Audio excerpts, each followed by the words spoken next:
Berikutnya, soal perizinan.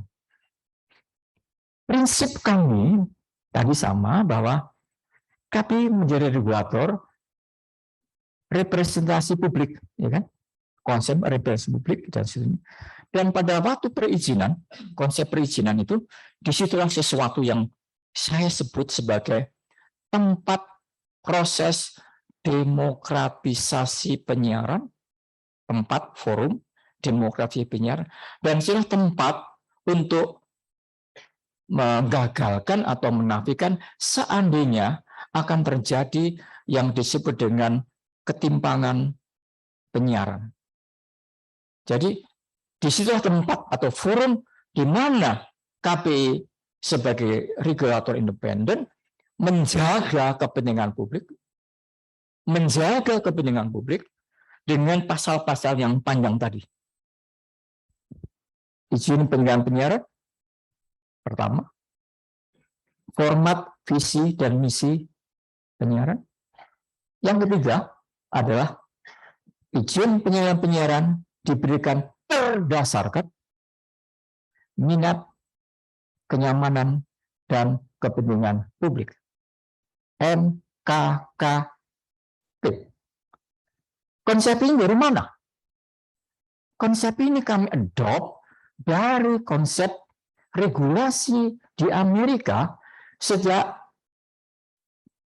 lahirnya perkereta-apian di Indonesia, yaitu yang disebut dengan konsep PIKAN, public interest, convenience and necessity. Saya sebut sebagai PIKAN. Nah, PIKAN itu adalah dasar yang selalu ada di dalam undang-undang komunikasi di Amerika dari dulu sampai sekarang. Jadi public interest itu ada dalam prinsip pemberian izin penyelenggaraan penyiaran. EDP, evaluasi dengan pendapat pemohon. Forum FRB itu ada konsep di mana cara berpikir infrastruktur negara, pemerintah, dan cara berpikir penyiaran itu bertemu. Dan kemudian rekomendasi, dan rekomendasinya itu adalah usul dari KPI. Nah, tahap-tahap itu ada dalam ini, dan inilah roh dari demokratisasi penyiaran yang ada di dalam statuta penyiaran itu. Dengan demikian, kami mempunyai cara untuk itu. Untuk kepentingan itu. Jadi minat misalkan public interest-nya lah. Lokal interest-nya itu ya KPID itu. Ya kan? Ya kan, lokal interest-nya kan dari sana. Bahasa, ya kan, kepentingan kan masuk di situ. Nah, dalam perjalanan sejarahnya tadi yang sudah dibicarakan, karena perspektifnya adalah cipta kerja, dan di situ adalah pertimbangannya adalah pertimbangan investasi, seolah-olah penyiaran hanya persoalan investasi. Dan pada akhirnya dipotong oleh Undang-Undang Cipta Kerja, saya ada tapi malas bukanya, yang semuanya dihapus, ditebang habis, menjadi yang disebut dengan izin usaha, ya kan, izin berusaha ya, perizinan berusaha, PB ya, perizinan berusaha ya namanya, dan semua jadi pelaku usaha kan, terminologi usaha semua, yang jadi kemudian disebutkan perizinan itu berdasarkan atas pertimbangan adalah ekonomi apa. Nah, ini yang ingin saya katakan. Undang-undang Cipta itu memberangus semua proses perizinan secara demokratis, dan kepentingan sosial kultural yang ada dalam itu terhapus oleh kepentingan usaha tadi. Dan karena itu sebetulnya Cipta Kerja itu membuat penyiaran di persimpangan jalan itu. Dan bagaimana persimpangan jalan itu saya masih berdiri di situ, melihat ke kanan atau ke kiri mau kemana arah penyiaran.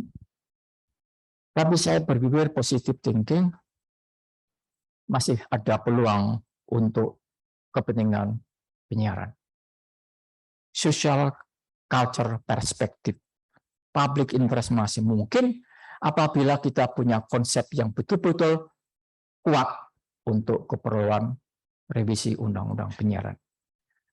Ini semua saya sampaikan sebagai penutup bahwa saya masih optimis untuk tetap berinteraksi terhadap undang-undang penyiaran, karena saya merasa bahwa ada sesuatu yang harus didefinisikan ulang, yang saya katakan barangkali kita sudah sampai pada namanya post broadcasting era. Kita masuk pada era pasca penyiaran. Sebagai konvensional broadcasting, kita masuk pada broadcasting 2.0.